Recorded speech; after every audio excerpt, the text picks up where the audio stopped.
اعوذ باللہ من الشیطان الرجیم بسم اللہ الرحمن الرحیم۔ سب ناظرین کو علم اسلام چینل میں خوش آمدید اور خلوص بھرا سلام۔ میرے پیارے عزیز دوستو، ان ویڈیوز کی تیاری اور ایڈیٹنگ میں انتہائی احتیاط کی جاتی ہے، پھر بھی انسان ہونے کے ناطے کسی آیت کا ترجمہ یا کسی حدیث کا ترجمہ غلط ہو جائے تو میں اللہ تعالیٰ سے معافی کا طلبگار ہوں۔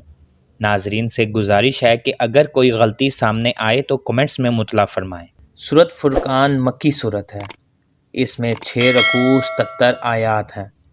ابتدائی آیات میں اس صورت کا ماحصل بڑی وضاحت سے بیان فرمایا گیا ہے۔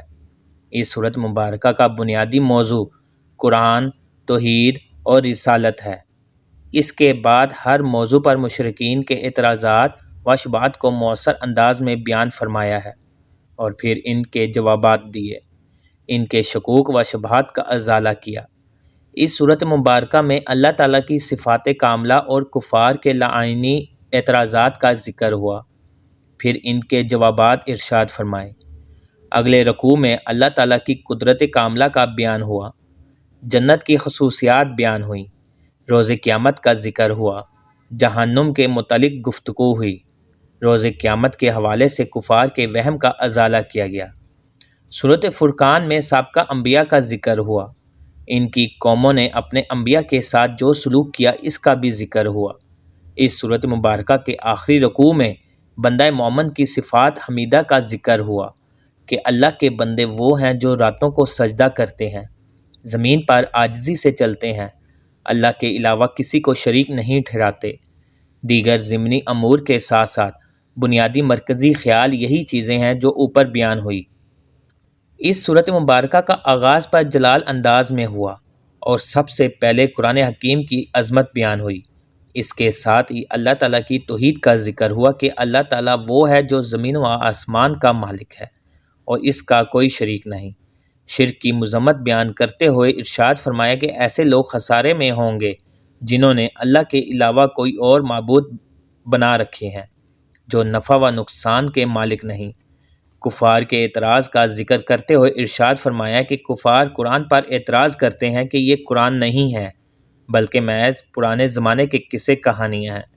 اس کے جواب میں اللہ تعالیٰ کے حبیب مکرم صلی اللہ علیہ وآلہ وسلم سے ارشاد فرمایا، آپ فرما دیجئے کہ یہ وہ کتاب ہے جو اس ذات نے اتاری ہے جو زمین و آسمان کے تمام رازوں سے آگاہ ہے۔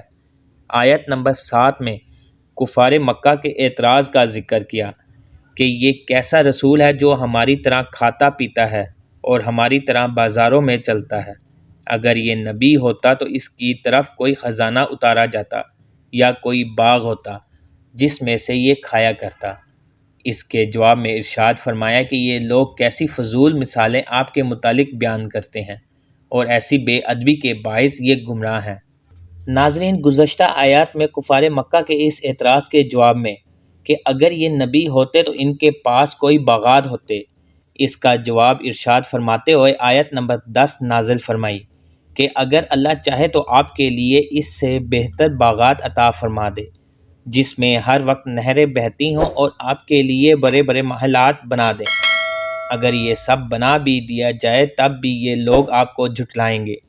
ایک حدیث مبارکہ قرطبی کے حوالے سے درج ہے، رضوان خازن جنت بارگاہ رسالت مآب صلی اللہ علیہ وآلہ وسلم میں حاضر ہوئے اور عرض کی، یا محمد صلی اللہ علیہ وآلہ وسلم، اللہ رب العزت آپ کو سلام فرماتے ہیں اور یہ ایک صندوقچی ہے، اس صندوقچی میں نور چمک رہا ہے اور اللہ تعالیٰ فرماتے ہیں اس میں دنیا کے سارے خزانے کی کنجیاں ہیں، یہ آپ لے لیں اور اس کی وجہ سے آپ کے آخرت کے اجر میں مچھر کے پر کے برابر بھی کمی نہیں آئے گی۔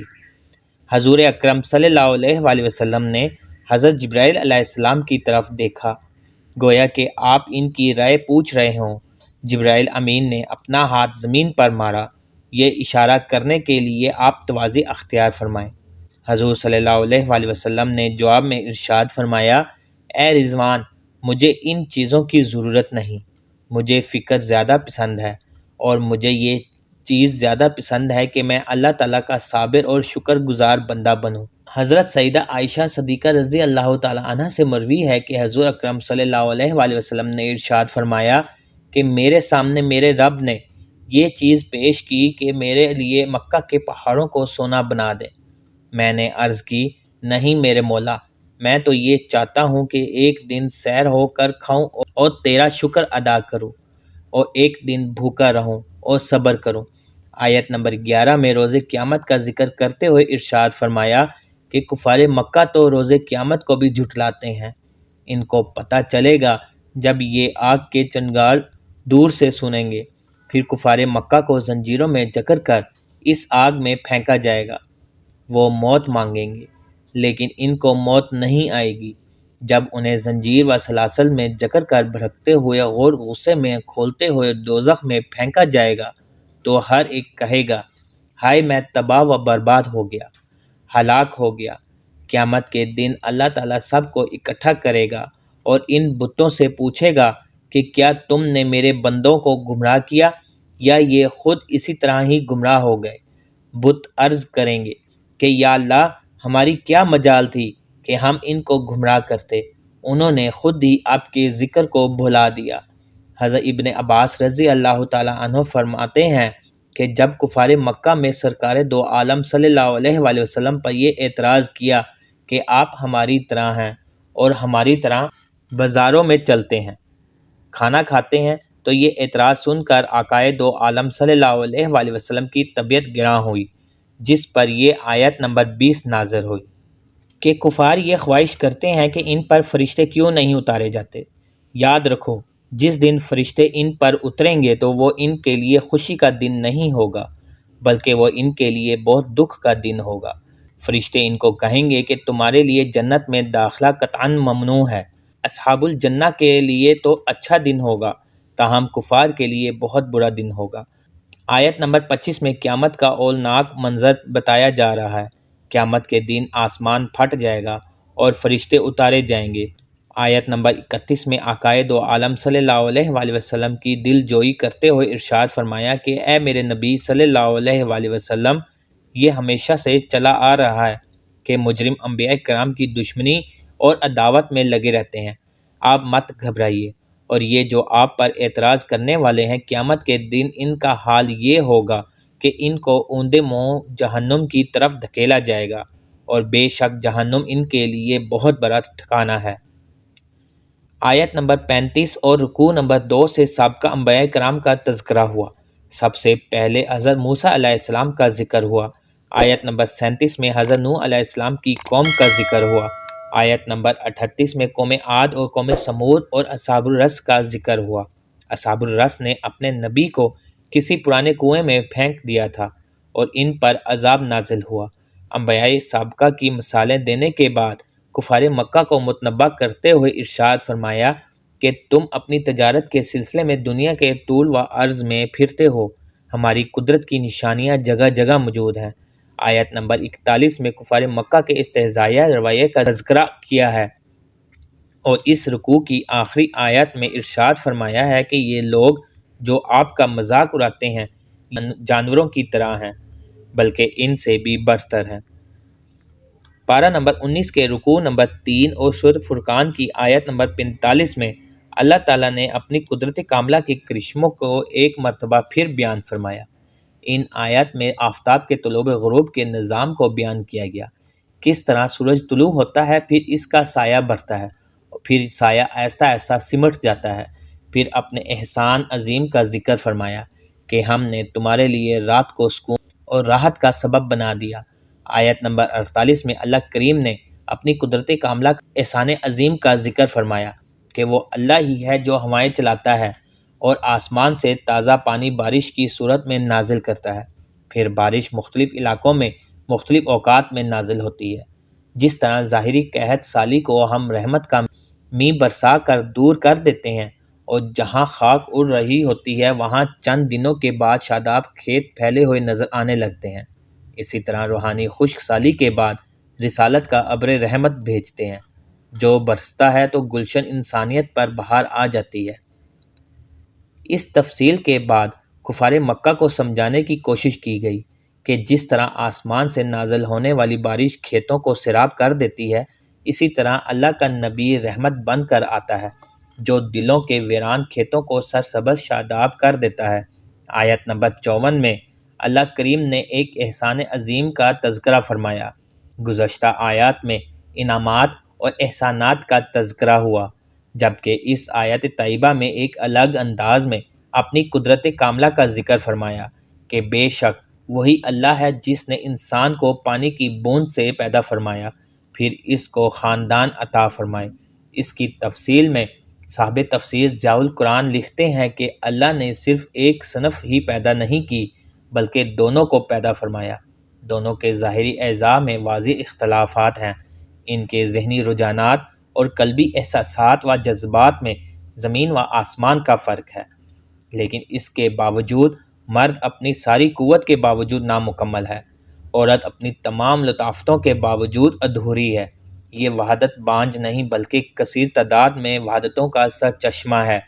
ان آفاقی دلائل کے بیان کے بعد کفار مکہ کی حماقت کا ذکر کرتے ہوئے ارشاد فرمایا، ان تمام باتوں کے باوجود بھی یہ کیسے لوگ ہیں جو بتوں کو پوجتے ہیں، جو نہ سنتے ہیں، نہ نفع یا نقصان دے سکتے ہیں۔ آیت نمبر 56 میں ارشاد ہوا کہ اے نبی صلی اللہ علیہ وآلہ وسلم، ہم نے آپ کو بشارت دینے والا اور ڈرانے والا بنا کر بھیجا ہے۔ آیت نمبر 60 میں آیت سجدہ مذکور ہے۔ اس صورت مبارکہ کے آخری رکوع میں بندہ مومن کی صفات کا تفصیل سے بیان ہوا۔ آیت نمبر 61 سے اس رکوع کا آغاز ہوا۔ سب سے پہلے اللہ تعالیٰ نے اپنی شان بیان فرمائی اور اپنی قدرت کاملہ کا ذکر فرمایا۔ آیت نمبر 63 میں اللہ کریم کے بندوں کا اور ان کی صفات کا تفصیلی تذکرہ شروع ہوا۔ اللہ تعالیٰ کے بندوں کی چال ہی نرالی ہوتی ہے۔ اللہ کے بندے زمین پر آہستہ آہستہ چلتے ہیں۔ اللہ کے بندے جب کافروں سے مخاطب ہوتے ہیں تو ان کے ساتھ جاہلوں جیسی گفتگو نہیں کرتے اور جوابی کارروائی کے جوش میں آ کر ان سے الجھ نہیں پڑتا، بلکہ اسلام کہہ کر الگ ہو جاتے ہیں۔ اس سے یہ بھی معلوم ہوا کہ جاہلوں کے ساتھ الجھنا، ان کی ہر بات کا ترکی بے ترکی جواب دینا قطعاً ضروری نہیں۔ اللہ کے بندے جب خرچ کرتے ہیں تو وہ فضول خرچی نہیں کرتے اور کنجوسی بھی نہیں کرتے، بلکہ اعتدال کا دامن اپنے ہاتھ میں قائم رکھتے ہیں۔ وہ اللہ کے علاوہ کسی کو شریک نہیں ٹھہراتے، وہ کسی شخص کو بغیر وجہ کے قتل نہیں کرتے۔ اللہ کے بندے زنا نہیں کرتے۔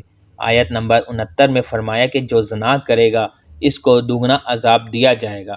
صفات حمیدہ کے ذکر کے بعد اب ان اخلاقی رذیلہ کا بیان ہو رہا ہے جن سے بندہ مومن اپنا دامن بچا کر رکھتا ہے۔ اللہ کے بندے جھوٹی گواہی نہیں دیتے اور جب کسی غلط چیز کے پاس سے گزرتے ہیں تو وہاں بیٹھ کر لطف اندوز نہیں ہوتے، بلکہ سنجیدگی کے ساتھ وہاں سے گزر جاتے ہیں اور اس کی طرف توجہ نہیں کرتے۔ اللہ کے بندوں کو جب آیات قرآنی پڑھ کر سنائی جاتی ہے تو وہ اندھوں اور بہروں کا طرز عمل اختیار نہیں کرتے، بلکہ ان آیات کو غور سے سنتے ہیں اور ان کے نور سے اپنے دل کو منور کرتے ہیں۔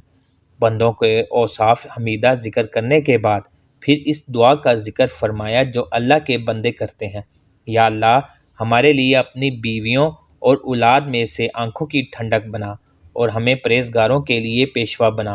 اے ہمارے رب، ہمیں ایسی بیویاں اور ایسی اولاد عطا فرما جن کو دیکھ کر ہماری آنکھیں ٹھنڈی ہو جائیں اور دل مسرور ہو جائے۔ اس دعا سے یہ بھی معلوم ہوا کہ بندہ مومن زندگی کے جھمیلوں سے دور بھاگنے والا نہیں اور نہ ہی وہ رہبانہ زندگی بسر کرتا ہے، بلکہ اللہ کے بندے شادی بھی کرتے ہیں اور ان کی اولاد بھی ہوتی ہے اور گھریلو ذمہ داریوں کا بوجھ بھی انہوں نے اٹھایا ہوتا ہے۔ آخر میں ان پر انعام کا تذکرہ ہوا کہ جن کے اخلاق اتنے پاکیزہ، جن کی امنگیں اتنی حسین ہوتی ہیں کہ جب وہ جنت میں داخل ہوں گے تو ان کی پذیرائی اس طرح ہوگی۔ عزیز دوستو، امید کرتا ہوں کہ ویڈیو آپ دوستوں کو پسند آئی ہوگی۔ ویڈیو پسند آ جائے تو لائک اور شیئر ضرور کر دیجیے گا اور آنے والی نئی ویڈیوز کے لیے ہمارے چینل کو سبسکرائب کر دیں اور ساتھ میں گھنٹی کے بٹن کو ضرور دبا دیں تاکہ ہماری نئی آنے والی ویڈیوز سب سے پہلے آپ تک پہنچے۔ اللہ حافظ۔